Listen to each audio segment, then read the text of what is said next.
Imagine a sun-scorched plain in the heart of an ancient empire, a place where history itself is about to hold its breath. On one side stands a young king who genuinely believes divine blood flows through his veins, commanding an army of battle-hardened warriors who've conquered everything in their path. Across from him, the ruler of history's most massive empire has assembled a force so enormous it defies imagination, determined to crush this upstart invader once and for all. This isn't just another ancient battle. This is the ultimate showdown between two titans of history, where empires rise and fall in a single day. Welcome to Gaugamela, where Alexander the Great and Darius III would write the most dramatic chapter in military history with blood and steel. Before we dive into this epic clash that changed everything, make sure to hit that subscribe button and ring the notification bell. Trust me, you won't want to miss the incredible stories we have coming up. Now let's witness how one brilliant tactical decision would reshape the ancient world forever. The year was 331 BCE, and a palpable tension crackled through the ancient world like lightning before a storm. 2 long, bloody years had passed since the shocking Battle of Issus. There, on a narrow coastal plain that had negated his overwhelming numbers, a relatively small Macedonian force had shattered a massive Persian army. The defeat was so total that the mighty Darius III, the King of Kings, ruler of an empire stretching from the Aegean Sea to the Indus River, was forced to abandon his mother, his wife, and his children on the battlefield, fleeing for his life in utter disgrace. But Alexander wasn't content with one victory. He understood that an empire isn't defeated until its heart stops beating. While Darius, licking his wounds in the grand palaces of Babylon, mustered the full, terrifying might of his remaining domain, the Macedonian king had been busy systematically and brutally dismantling the Persian Empire piece by piece. Alexander's conquests during those 2 years read like a fantasy novel, a testament to a will that bordered on the divine. His campaign became legendary at the island fortress of Tyre. The Tyrians, proud descendants of the Phoenicians and masters of the sea, were secure on their island half a mile from the coast. They laughed at his demand for surrender. No one had ever conquered their city by sea. So Alexander, in an act of almost insane, obsessive determination, decided to conquer the sea itself. For 7 grueling months, his army, men from the mountains of Macedon, laboured to build a massive stone causeway, a land bridge through the ocean, all while under constant attack from the Tyrian navy's fire ships and archers. When the mole was finally complete, his newly built siege towers, some of the tallest ever seen in the ancient world, rolled across to the city walls, the brutal sack that followed, where thousands were slaughtered and tens of thousands sold into slavery, sent a chilling message to the world. No wall is high enough, no sea is wide enough to stop Alexander. From there, he swept through the Mediterranean coast with unstoppable momentum. He liberated Syria and Phoenicia from Persian control and then marched triumphantly into Egypt. The Egyptians, who had long chafed under Persian rule which they saw as oppressive and sacrilegious, did not see a conqueror. They saw a liberator. In the ancient capital of Memphis, the Egyptian priesthood, with centuries of tradition behind them, welcomed him with open arms. They crowned him as their new pharaoh, a legitimate successor to the ancient dynasties, a living god. It was in Egypt that Alexander performed one of his most lasting acts, the founding of a new city at the mouth of the Nile, a city he named Alexandria.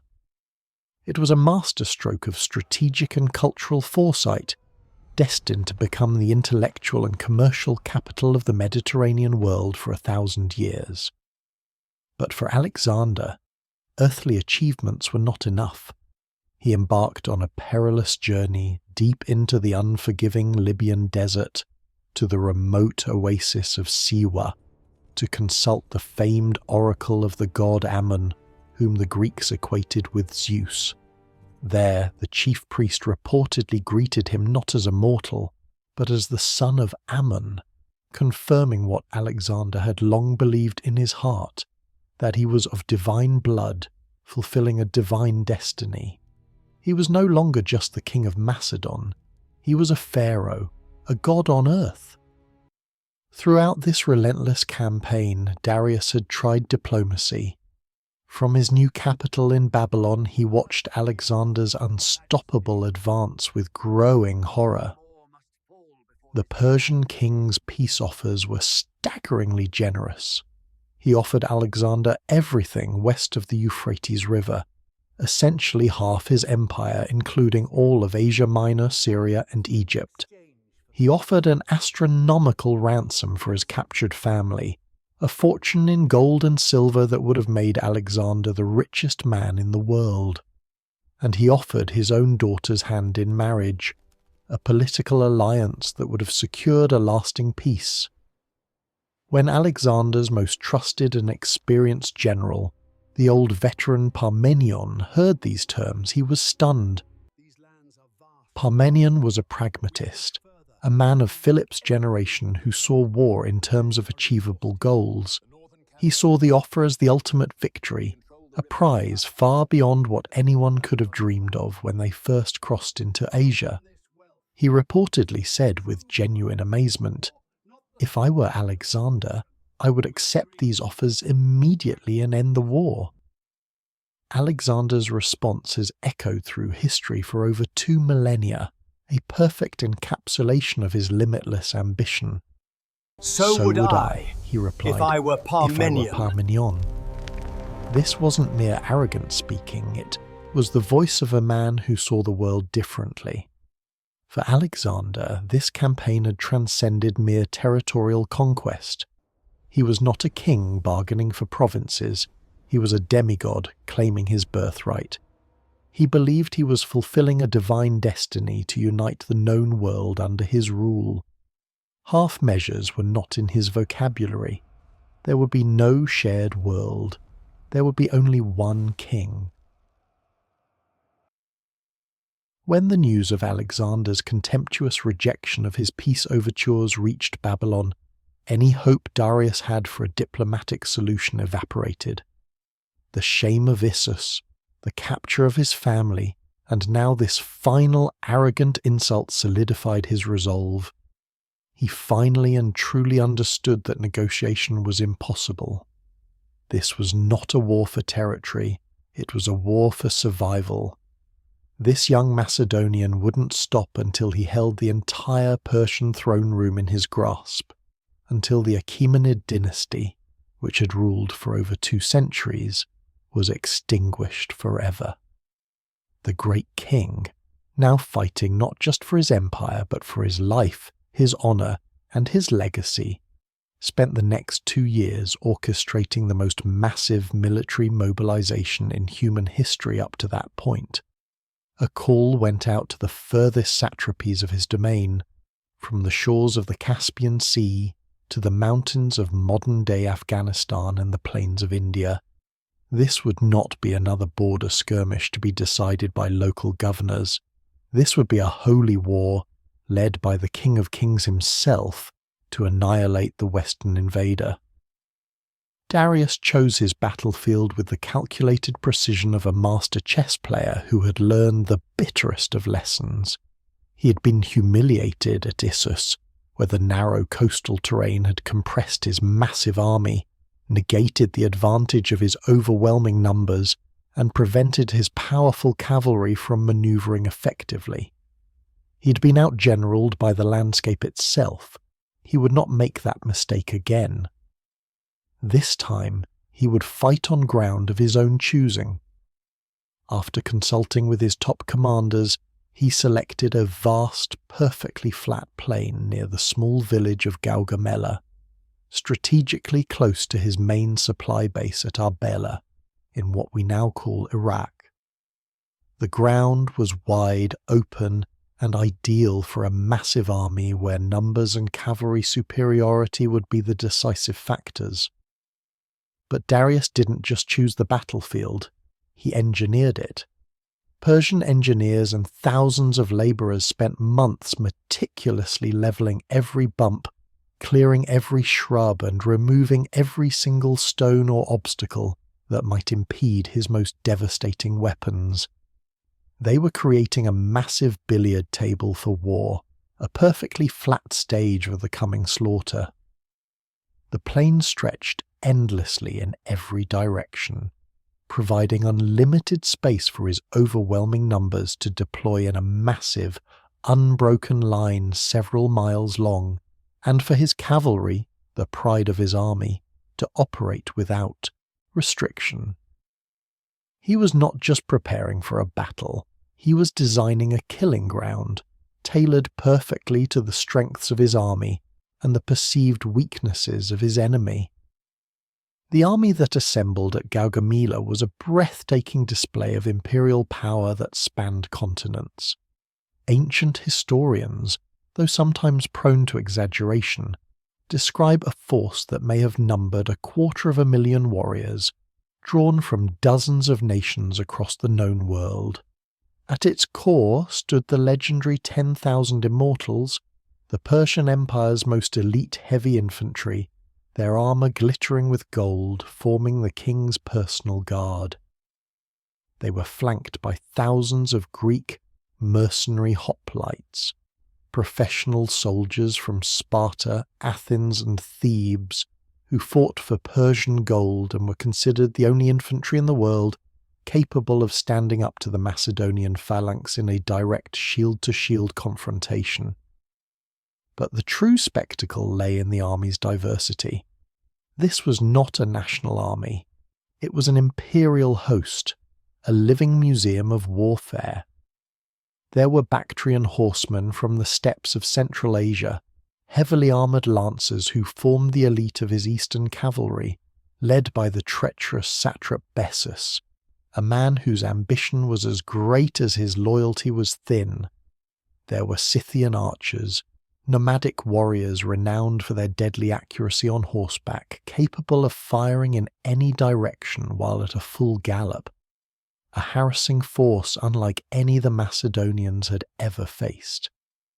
There were Indian warriors from the distant Indus Valley, bringing with them weapons and tactics the Greeks had never seen, accompanied by something even more terrifying. There were Babylonians, Armenians, Medes, and Cappadocians, each with their own unique fighting styles, weapons and war cries. This wasn't merely an army. It was the concentrated military might of an entire continent, a multi-ethnic, multilingual force gathered for one purpose: to defend their king, their empire, and their way of life from the Western invader. This was the true Grand Army of the Persian Empire, and it was here to erase Alexander from the pages of history. Among this vast host, Darius had gathered specialized units, terrifying forces drawn from the furthest corners of his empire, designed not just to fight the Macedonians, but to psychologically shatter them. Two of these units, in particular, struck fear into the hearts of even the most experienced warriors. First were the 200 scythed chariots, perhaps the most terrifying shock weapon of ancient warfare. These weren't the light, maneuverable chariots of the pharaohs or the heroes of Troy. Each one was a heavy 4-horse death machine, an instrument of pure terror. They were specifically re-engineered by Darius for this battle, designed for one purpose: the complete annihilation of heavy infantry formations like the Macedonian phalanx. Long, razor-sharp blades, like giant scythes, extended horizontally from the wheels, designed to spin at chariot speed at shin level, cutting a bloody swathe through the front ranks of an infantry line. More spear points projected forward from the axles and the chariot's yoke, intended to impale anyone who survived the initial impact. They were designed to be a psychological nightmare, a mechanical harvester of death that would not just break a formation, but would turn organised, disciplined soldiers into a panicked, screaming mass of scattered corpses and severed limbs in seconds. Their purpose was to create a spectacle of such horrific violence that the morale of the entire enemy army would collapse in a single bloody charge. Even more intimidating, because they were living, breathing monsters, were the 15 Indian war elephants that Darius had brought from the far eastern reaches of his empire. These massive beasts, standing over 10 feet tall and weighing several tons each, were living siege engines trained from birth to trample, gore, and terrorize enemy formations. Each elephant carried a small wooden tower, a howdah, on its back, crewed by javelin throwers who could rain down death from a mobile, elevated firing platform. For most of Alexander's men, who came from the mountains and plains of Greece and had never seen an animal larger than a horse, these creatures were the stuff of nightmares made real. They are animals so enormous, so alien in their appearance and terrifying in their trumpeting calls, that their very presence on the battlefield seemed supernatural. They were a force of nature that could not be reasoned with, an unstoppable tide of flesh and fury that could crush a man underfoot without even noticing. Darius planned to unleash them upon the Macedonian phalanx, believing that not even Alexander's bravest veterans could hold their ground against a charging mountain of enraged muscle and ivory. Facing this continental army, with its seemingly infinite numbers and its terrifying menagerie of specialized weapons, was Alexander's force of just 40,000 infantry and 7,000 cavalry. The numbers were so lopsided, at least 5 to 1, that any rational commander would have considered the situation hopeless and sought terms immediately. But these weren't ordinary soldiers, and Alexander was far from a rational commander. He saw the massive Persian host not as an insurmountable obstacle, but as the ultimate prize, a glorious final test for the war machine his father had created and he had perfected. His army consisted of the most professional, experienced and lethal fighting force of the ancient world. The core was formed by the Macedonian phalanx, an unbreakable and unstoppable wall of 18-foot pikes called sarissas. When the phalanx locked its shields, it presented an impenetrable forest of steel points, with the first 5 ranks of soldiers able to level their pikes forward simultaneously. It was a giant, disciplined hedgehog of death that could skewer enemies long before they got close enough to use their own shorter spears or swords. Supporting the phalanx were the hypaspists, or shield-bearers, an elite and flexible unit of infantry who could guard the vulnerable flanks of the phalanx, act as a rapid reaction shock force, or bridge the gap between the infantry and the cavalry. And then there was the hammer blow of his army, the finest heavy cavalry in the world, the companion cavalry. These were the sons of the Macedonian aristocracy, men who had trained in the saddle from boyhood, and they were led personally by Alexander himself. Armed with the deadly 12-foot Ziston lance, they fought in a revolutionary wedge formation that could punch through even the most disciplined enemy lines with devastating force. Combined, these units formed a perfectly balanced instrument of war, a synergistic system of anvil, the phalanx, and hammer, the cavalry, that had proven unbeatable. But the true strength of this army was not in its weapons, but in its soul. These men were not mercenaries fighting for gold, nor were they conscripts fighting out of fear. They were a brotherhood, forged in the fires of 100 battles. They had followed their king across the known world, through the scorching deserts of Syria and the freezing snows of the Anatolian highlands. They had crossed mighty rivers, besieged impossible fortresses, and fought in lands that had never seen a Greek face. They were bound together by years of shared hardship, constant danger, and an unbroken chain of victory. They weren't fighting simply for conquest or glory. They were fighting for the man who led them from the front. They fought for the king who knew their names and the names of their fathers, who visited them in the medical tents, who shared their rations, and who bled with them at the forefront of every charge. In their eyes, Alexander was not just a king. He was their brother in arms, a leader blessed by the gods, a demigod who had never known defeat and who they believed was simply incapable of it. This absolute fanatical loyalty to their commander was a weapon more powerful than any scythed chariot or war elephant. As the sun bled out across the horizon, cast in long, menacing shadows over the vast plain, the two armies made their final preparations. It was here, in the quiet, watchful hours of the night, that the psychological differences between the two forces and the two kings became starkly apparent. The battle would be won or lost not just by the sword, but in the mind. The Persian camp resembled a vast, nervous city, sprawling for miles across the plain. It blazed with the light of tens of thousands of torches and campfires, a sea of flickering light under the indifferent stars. The air was filled with a low, anxious hum, the nervous chatter of men from 100 different lands, the braying of pack animals, the clatter of armour being checked and rechecked, and the distant, unsettling trumpeting of the Indian elephants. This was not the confident roar of an army on the eve of victory.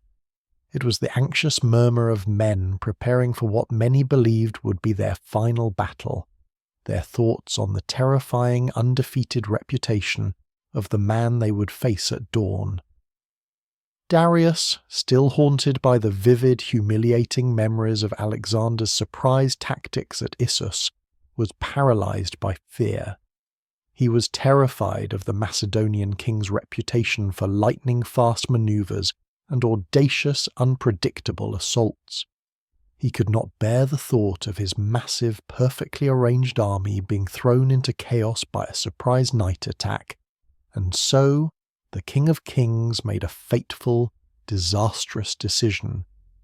Fearing an attack that Alexander had no intention of making, he ordered his entire massive army to remain awake, in full armour and in battle formation throughout the entire night.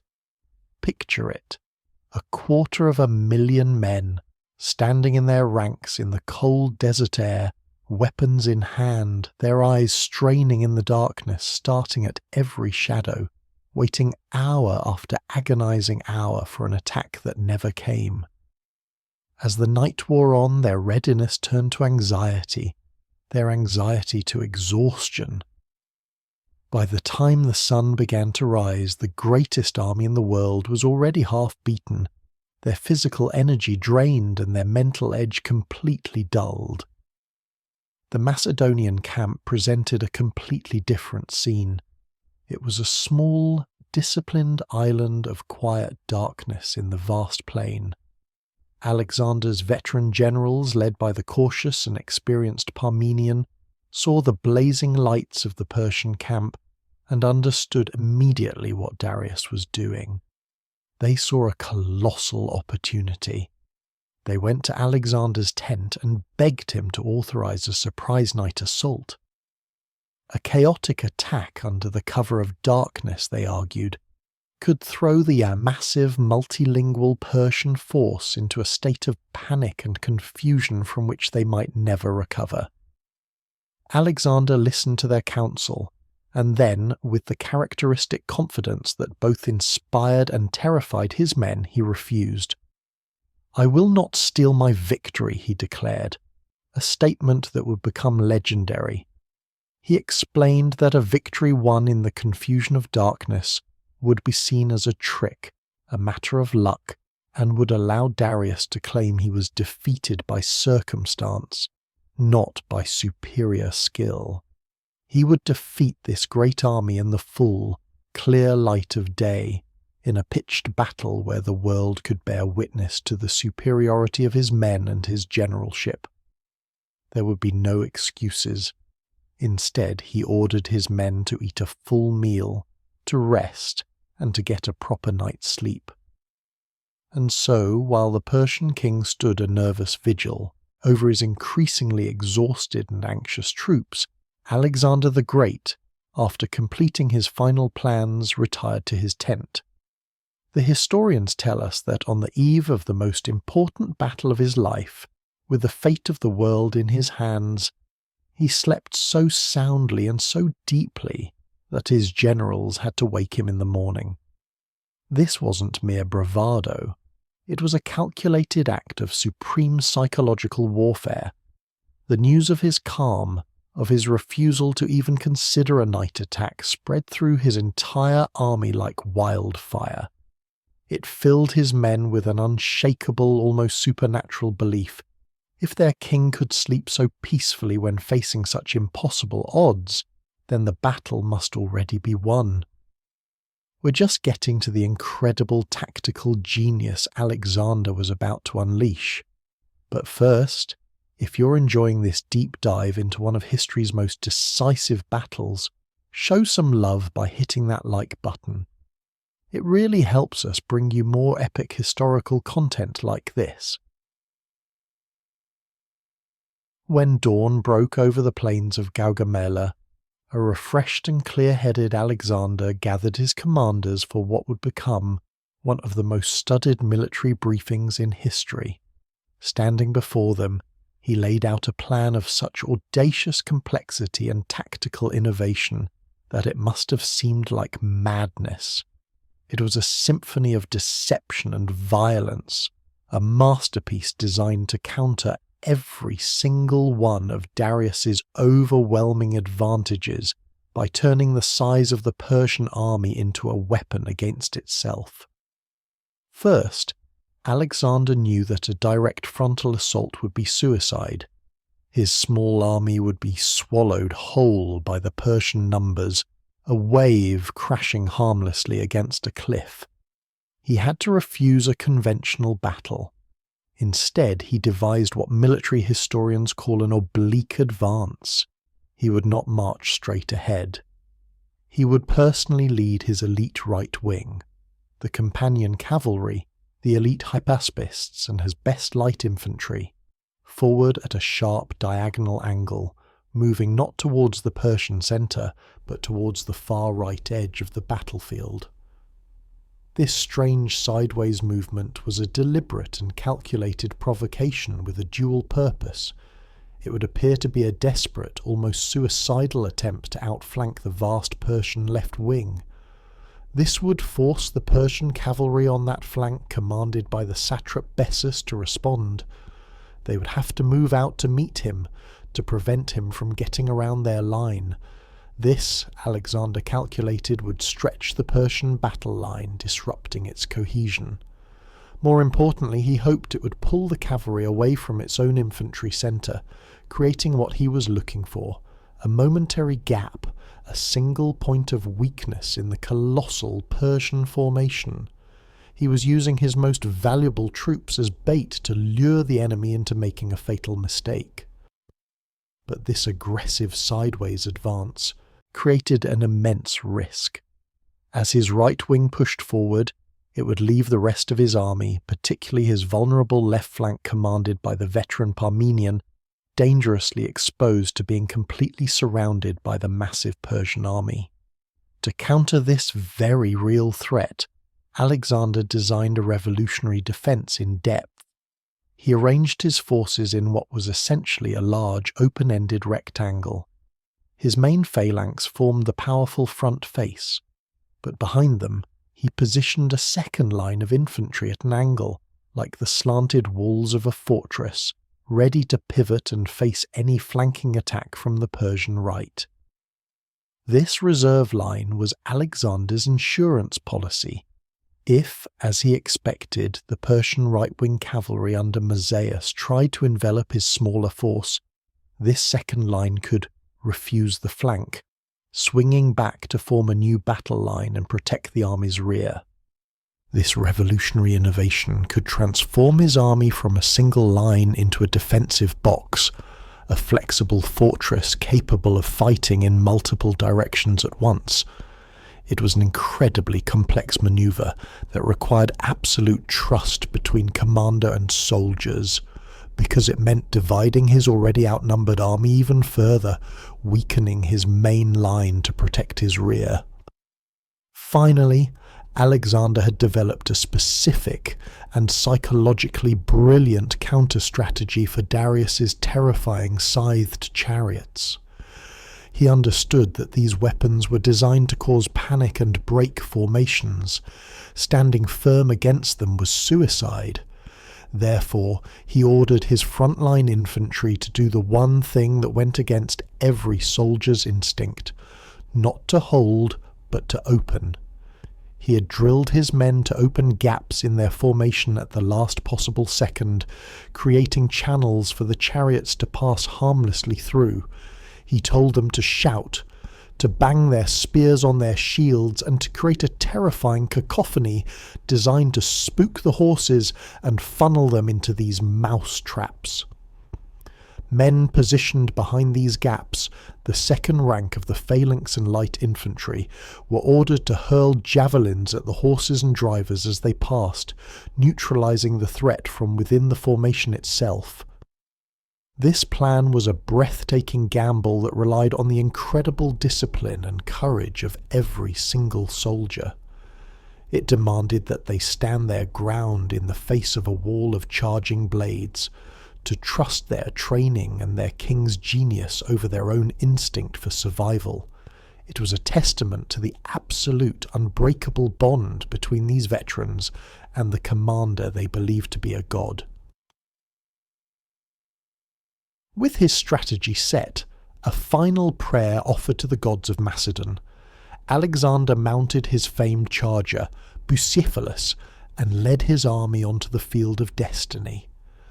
The sight must have been one of the most incredible spectacles in all of ancient history. 47,000 disciplined warriors, a small island of bronze and steel, marching in perfect silent formation across the vast plain. Before them, the Persian force stretched for miles in either direction, a shimmering multicolored sea of men and horses that seemed to blend with the horizon itself. The Macedonians were not just outnumbered, they were a drop of water against an ocean. The battle opened exactly as Alexander had planned, a masterful opening move in a deadly game of chess. He gave the signal and personally led his elite right wing, the companion cavalry, the Hypaspists and his light infantry, forward in the oblique advance. The entire Macedonian line began to move in perfect unison, not straight ahead, but drifting further and further to the right, like a ship tacking against the wind. This strange sideways maneuver immediately unnerved the Persian command. They had prepared for a frontal assault, a simple clash of numbers. This was something else entirely, something unpredictable and unnerving. Alexander was refusing to play by their rules. As Alexander's wing moved off the meticulously levelled ground that Darius had so carefully prepared for his scythed chariots, the Persian king, watching from his royal chariot in the centre of his massive army, grew increasingly anxious. He saw Alexander's best troops seemingly trying to flee the battlefield, or perhaps attempting a wide, desperate flanking maneuver that could spell disaster if it succeeded. The carefully constructed Persian battle plan which relied on the fight happening on the prepared ground, was already beginning to unravel before the first major clash of arms. Darius could see his tactical advantage, the very reason he had chosen this spot, slipping away with every step the Macedonians took. If Alexander succeeded in getting around his left flank, the entire Persian battle line could be rolled up from the side, a catastrophic domino effect. Even if he just forced the battle onto the unprepared, rougher ground further to the right, the scythed chariots would be rendered useless. In a moment of rising panic, Darius made a decision that, while tactically necessary, played directly into Alexander's hands. He ordered the elite Scythian and Bactrian heavy cavalry on his far left flank to charge immediately, to ride out and intercept Alexander's wing and halt its relentless sideways advance before it could develop further. The collision was thunderous. Thousands of the finest heavy cavalry from the eastern steppes, clad in scale armour and armed with long lances, crashed into Alexander's right wing in a swirling, chaotic melee of bronze, steel and screaming horses. The fighting was brutal, a desperate struggle for control of the flank. But this was exactly what Alexander wanted. He had used his most elite troops as bait, and the Persians had taken it. With the Persian left-wing cavalry now fully engaged, drawn out from their starting position and committed to stopping his advance, Darius believed the Macedonian lines were now fixed in place and unable to maneuver. He had contained the immediate threat, but in doing so, he had fatally stretched his own line, just as Alexander had predicted and prayed he would. Seeing his left-wing cavalry finally pinning Alexander's advance, Darius believed the decisive moment had arrived. He thought the Macedonian lines were now fixed, their formation braced for the cavalry struggle on the flank, a perfect, stationary target. Believing he held the advantage, he gave the signal to unleash his ultimate terror weapon. Across the plain, horns blared, and 200 scythed chariots thundered forward in a display that must have seemed like something from a nightmare. The earth itself began to shake under the beat of 800 powerful hoofbeats. It was a moving wall of flashing blades and death, a mechanical harvester designed to turn the disciplined ranks of the Macedonian phalanx into a screaming, bloody abattoir. For lesser troops, this moment would have meant the end. The psychological impact was designed to be overwhelming. The sight of this approaching apocalypse, the ground trembling, the air filled with the roar of wheels and the snorting of horses, the sun glinting off the spinning, razor-sharp scythes. It was a spectacle engineered to induce pure, primal terror. Any ordinary army would have broken and run, sealing their own doom as the chariots cut them down from behind. But Alexander's veterans were no ordinary army. They had drilled for this. They trusted their king and they trusted their training. With a courage that borders on the unbelievable, they held their nerve. The front ranks of the phalanx stood like statues as the wall of death bore down on them. They watched, waited, and at the last possible second, on a single, unified command that rolled down the line, they executed their revolutionary tactic. The disciplined ranks opened predetermined gaps in their formation, creating clean, clear channels of death. Simultaneously, the infantrymen began to shout, to scream, to roar, and to bang their swords and spear butts against their shields, creating a deafening, terrifying cacophony designed to spook the already maddened horses.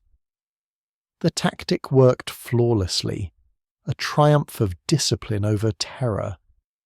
The chariot horses, panicked by the wall of noise and naturally seeking the path of least resistance, were funneled away from the solid ranks of men and directly into the open gaps. The charioteers, their vehicles now careening uncontrollably, lost all command. Their momentum, which should have been their greatest weapon, carried them harmlessly through the Macedonian front line. But they had not reached safety. They had entered a killing zone. Once inside the formation, trapped and with their speed bleeding away, they were systematically picked off by the second rank of infantry and light javelin throwers positioned specifically for this purpose. Javelins rained down on the exposed drivers and the unprotected flanks of the horses. The phalangites in the second rank used their long sarissas to spear the animals, bringing the deadly machines to a crashing, tumbling halt. In a matter of minutes, Darius's most feared weapon, the terror of the ancient world, had been completely neutralized, its charge broken, its power spent. The ground in front of the phalanx, which should have been a field of corpses, was instead littered with the scattered bloody wreckage of broken chariots and dying horses. The psychological blow to the Persian army, who had just watched their ultimate weapon fail so spectacularly, was immense. While Alexander's plan was working to perfection on the right, and his phalanx was calmly dismantling the scythed chariots in the centre, a full-blown disaster was brewing on his left flank. Here, his second-in-command, the old cautious but reliable veteran general Parmenion, was facing the full fury of the Persian right-wing cavalry. This massive force was led by Mazaeus, the satrap of Babylon, and one of Persia's most capable and aggressive commanders. Unlike the Persian left, Mazaeus's wing included a fearsome contingent of Indian and Cappadocian heavy cavalry, some of the best horsemen in the entire empire. Parmenion, commanding the Thessalian cavalry and allied Greek horsemen, was massively outnumbered and fighting a desperate defensive battle. Mazaeus, sensing the weakness, pressed his advantage relentlessly. The sheer weight of the Persian charge was beginning to grind down the Macedonian left. Parmenion's lines, stretched thin to cover the ground, began to buckle. The Persian cavalry was on the very verge of breaking through his defensive line completely. If they succeeded, they would be able to sweep in behind the entire Macedonian army, roll it up from the rear, and turn Alexander's brilliant tactical position into a horrifying slaughterhouse. The entire battle and the fate of Alexander's army now hung by a thread on this collapsing flank. In utter desperation, Parmenion did the only thing he could. He sent a rider, a galloper, racing across the chaos of the battlefield. The messenger's mission was desperate and seemingly impossible: to find Alexander in the swirling melee of the right wing and deliver a plea for immediate reinforcements before the left flank was utterly annihilated. But Alexander was not looking at the crisis on his left. His focus, his entire being, was locked on the centre of the Persian line. He had entrusted the left to Parmenion, confident in the old general's ability to hold, to bend but not to break. For Alexander, the desperate struggle on the flank was a necessary sacrifice, a calculated risk he had already accepted. His eyes were fixed on the prize he had been working towards since the battle began. His great gamble, the oblique advance, had accomplished exactly what he had hoped. He saw that Bessus, commanding the Persian left flank cavalry, had charged out to engage him, just as he had predicted. He saw them being drawn further and further away from their own infantry support in the heat of the cavalry battle, and then he saw it, a fatal gap. A momentary weakness had opened in the Persian battle line, a corridor of vulnerability directly between their committed left-wing cavalry and their infantry centre, where Darius himself stood, protected by his immortals. This was it. The single fleeting opportunity that his entire audacious plan had been designed to create. It was a moment born not of luck, but of tactical brilliance, supreme deception, and nerves of steel. The crisis on the left was irrelevant.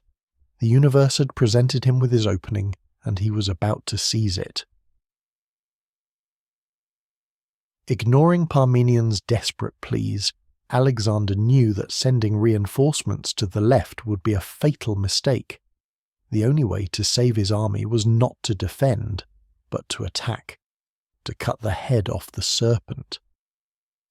Without a moment's hesitation, he made the decision that would win the battle and echo through history. He ordered a portion of his elite companion cavalry to disengage from the brutal fight on the flank. With a single, piercing trumpet blast, he rallied them to his standard, wheeling them around to face not the cavalry they had been fighting, but the now exposed Persian centre.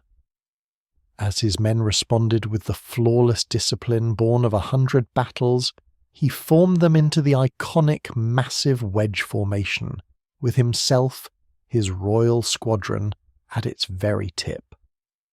Picture this moment, one of the most famous in all of military history. Alexander, his helmet plumed so his men could always find him in the chaos, his armour covered in the dust and sweat of the fighting, rises in his stirrups. He raises his spear, the ziston, not in a throwing motion, but pointing it forward like the finger of a vengeful god, directly at the gap in the Persian line. Behind him, 2,000 of the finest heavy cavalry in the world, the sons of Macedonian nobility, form into an unstoppable human spear, a thunderbolt of flesh and steel aimed at one target and one target only, the King of Kings, Darius III himself. With a roar that was a prayer to the god of war, Alexander spurred Bucephalus forward. The companions charged. This was not a chaotic rush. It was a perfectly orchestrated, disciplined instrument of annihilation. They crashed through the weakened Persian line like a thunderbolt striking an ancient oak. They shattered the ranks of the Royal Guard infantry, men who had likely never expected to see combat, their primary duty being to look magnificent around their king. The companions deadly. 12-foot cavalry lances, the ziston, wielded with lethal precision, outreached the shorter spears of the Persian foot soldiers, creating a horrific path of destruction straight toward the great king's magnificent war chariot. For a brief, electric moment, time seemed to slow. The two kings, the two worlds, found themselves within sight of each other across the chaos of battle. Alexander, the warrior king, a demigod of 25, leading the charge from the front, his armour gleaming, his face a mask of what the ancient historians called pothos, a divine yearning fury.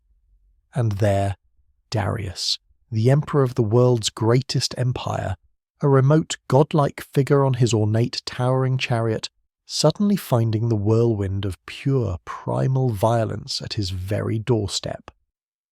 Javelins, thrown by Alexander and his lead horsemen, began falling around Darius like deadly rain, one famously striking and killing his charioteer who stood beside him.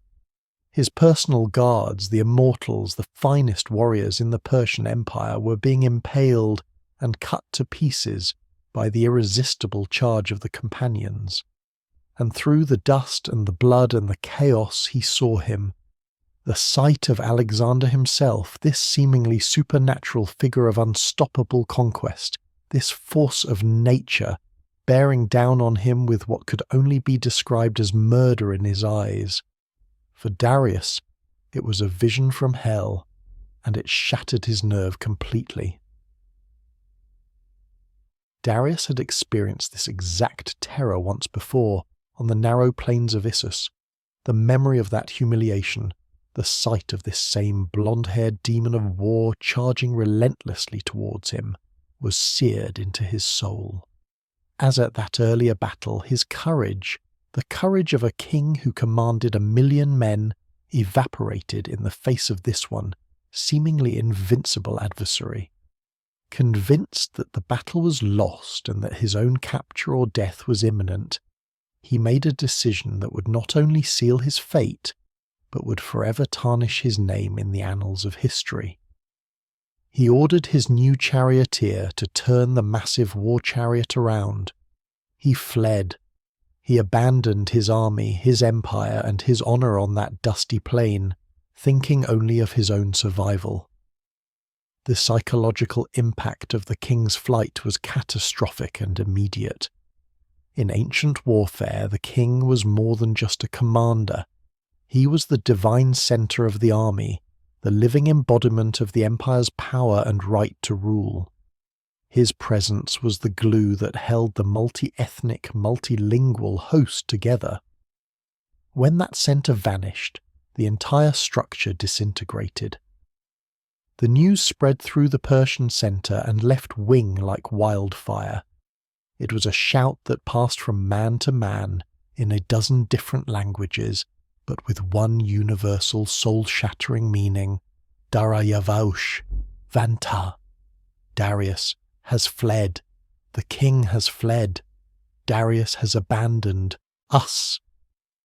The morale of the vast army, already strained by the spectacular failure of the scythed chariots and shocked by the breakthrough of Alexander's cavalry, collapsed completely. The Bactrian cavalry on the left, who had been fighting bravely, saw their king desert them and lost all will to continue. The Greek mercenaries in the centre, professional soldiers fighting for pay, saw that the man who signed their checks was gone, and had no reason to die for a lost cause. Panic, raw and infectious, spread through the Persian ranks like a plague. These massive formations of disciplined soldiers that had seemed so invincible just moments before began dissolving. Men who had marched thousands of miles to fight for their empire suddenly found themselves leaderless, terrified, and alone. Cohesion vanished. Discipline evaporated. Soldiers threw down their heavy shields and weapons and simply ran, desperate to escape the Macedonian killing machine. What had been a proud, organized army became a terrified, stampeding mob in a matter of minutes, their only thought to escape the carnage and the shame of their king's cowardice. With Darius in full flight, Alexander and his elite companion cavalry found themselves in a glorious, adrenaline-fueled pursuit. The ultimate prize, the culmination of his father's dream and his own divine ambition, was within his grasp. The capture of the Persian king would have ended the war in that single triumphant moment. It would have decapitated the Persian Empire, forced the surrender of all its remaining armies, and cemented Alexander's conquest of the entire known world in one glorious afternoon.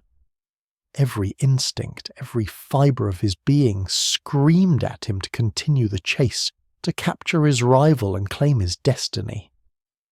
But at that exact moment of impending triumph, the desperate galloper from Parmenion finally broke through the chaos and reached him. The news was catastrophic.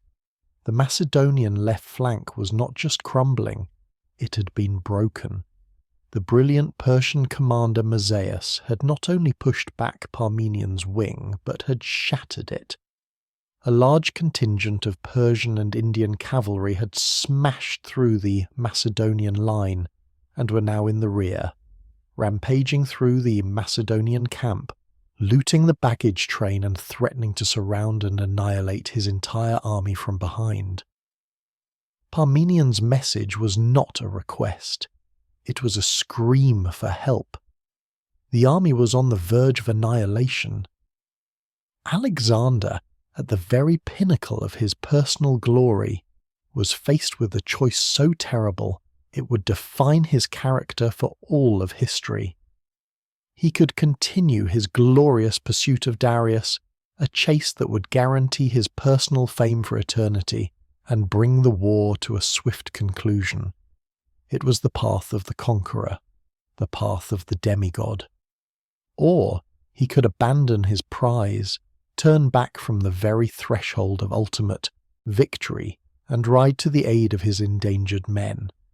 It was the path of the leader, the path of the king. For any other commander, the temptation for personal glory might have been too great. But Alexander's bond with his men was absolute. Without hesitation, he chose his soldiers. The historians tell us that he was furious, cursing his fortune for being robbed of his prize, but he never wavered in his decision. In a supreme act of leadership and loyalty, he reined in the charging Bucephalus, halted the glorious pursuit, and rallied the companions. With a blast of his trumpet, he wheeled his entire elite squadron around, giving up the chase for the King of Kings to charge back into the bloody, uncertain fray and save his beleaguered left flank. The impact of his return was immediate and devastating.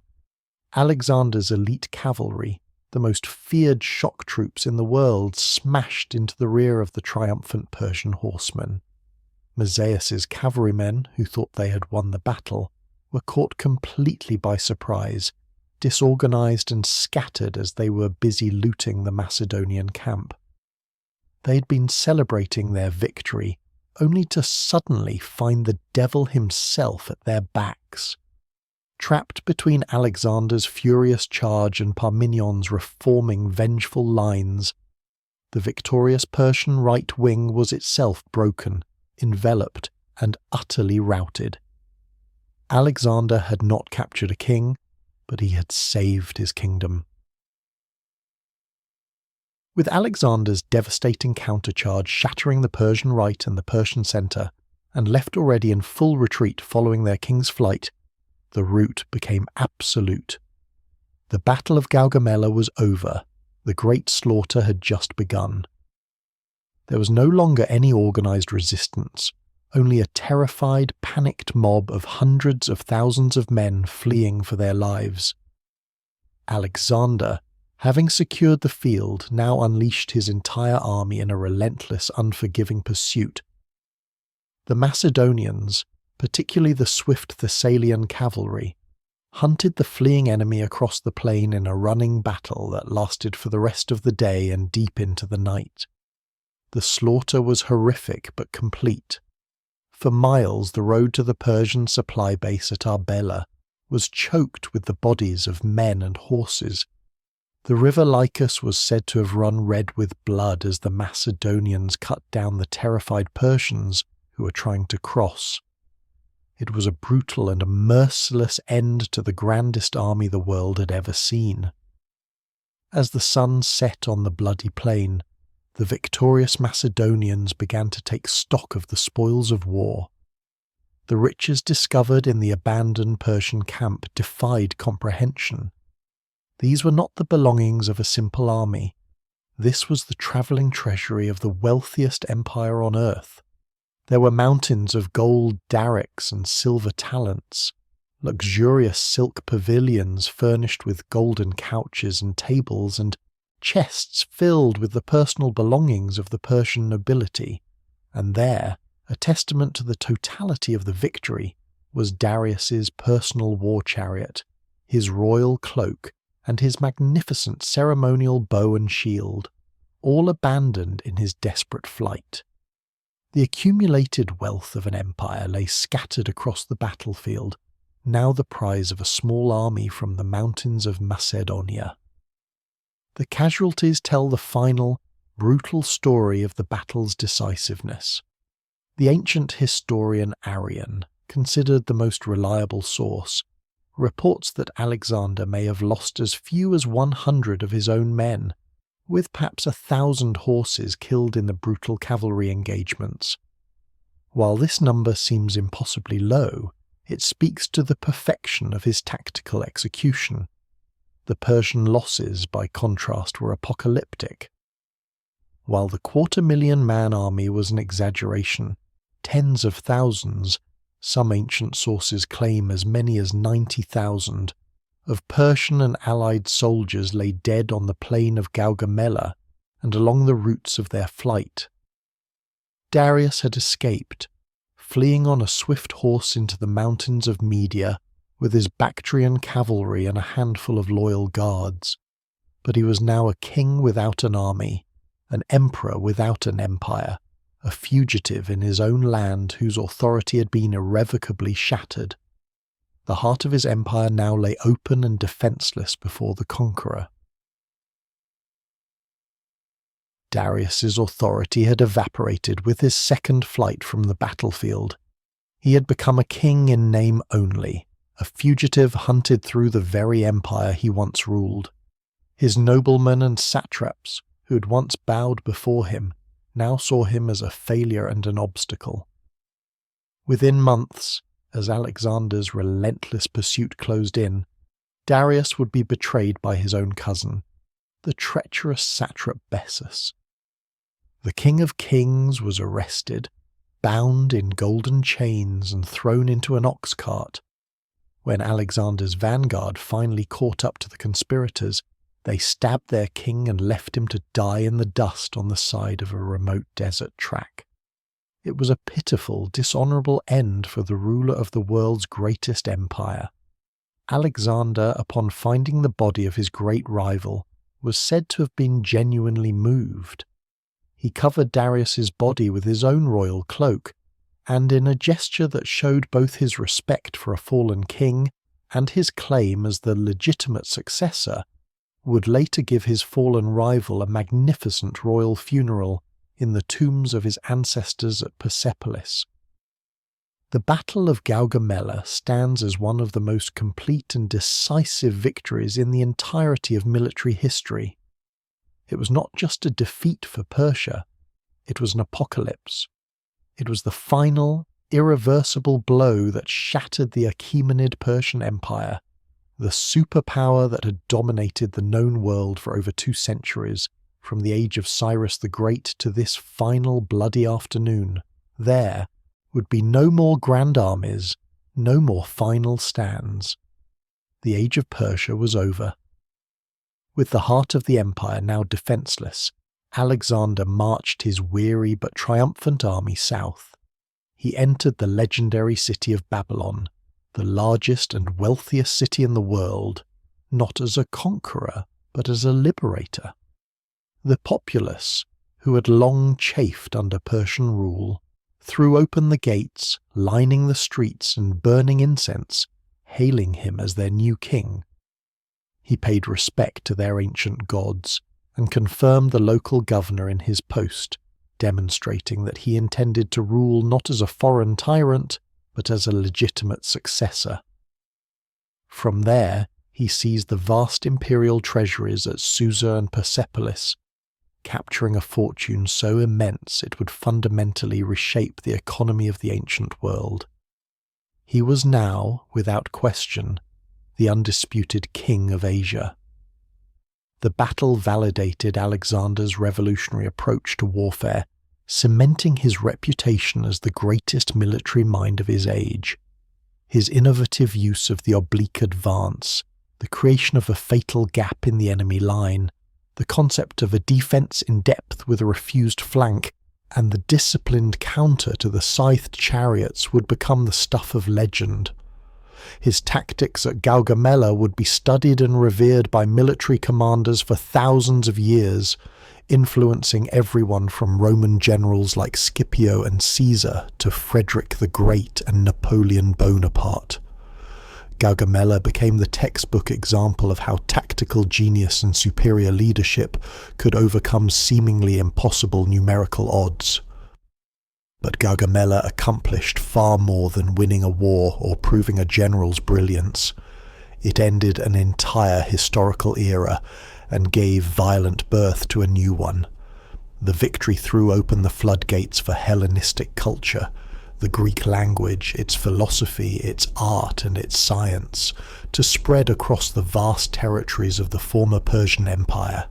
In the wake of Alexander's conquests, Greek soldiers, merchants, artists and administrators would settle in new cities from Egypt to Afghanistan, creating a vibrant, dynamic fusion of Greek, Persian and Eastern civilizations that would forever change the course of human development.